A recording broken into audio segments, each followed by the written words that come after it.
अस्सलामुअलैकुम सामीईन, 16 ज़िलक़ाइदा की तारीख़ शुरू हो चुकी है, 24 मई है।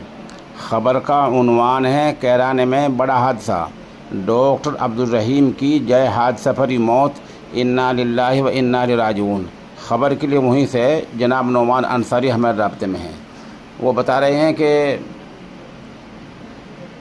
मगरबी उत्तर प्रदेश के ज़िला शामली के कस्बा कैराने में हाईवे पर नामालूम गाड़ी ने मोटरसाइकिल को टक्कर मार दी। हादसे में मोटरसाइकिल सवार नौजवान की मौके पर ही मौत हो गई है। पुलिस ने लाश को अपनी तहवील में लेकर पोस्टमार्टम के लिए भेज दिया है।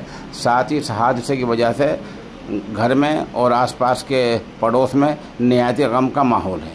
बता दें, शहर के यानी कस्बा कैराने के महल्ला आल खुर्द के महल्ला मुल्तानियान का रहने वाला डॉक्टर अब्दुल रहीम उम्र 21 साल शहरी के एक अस्पताल में काम करता था। जुमे की शाम तकरीबन 5 बजे वो शामली से बाइक से वापस आ रहा था। इसी दौरान हाईवे पर भूरा बाईपास फ्लाईओवर के पास नामालूम गाड़ी ने उसको टक्कर मार दी, जिसकी वजह से मौके पर ही जाम बहक हो गया।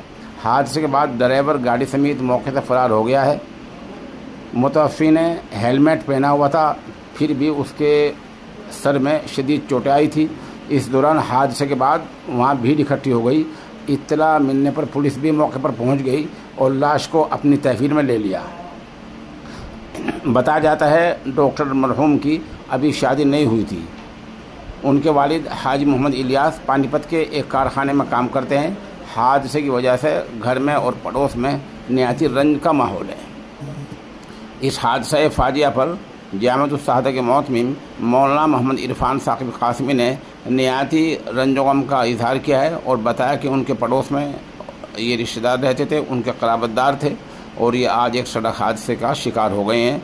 मौलाना मोहम्मद इरफान साकिब कासमी ने सामीन से मरहूम की मग़फ़िरत और पसमानदगान के लिए सब्र जमील की दुआ की दरख्वास्त की है।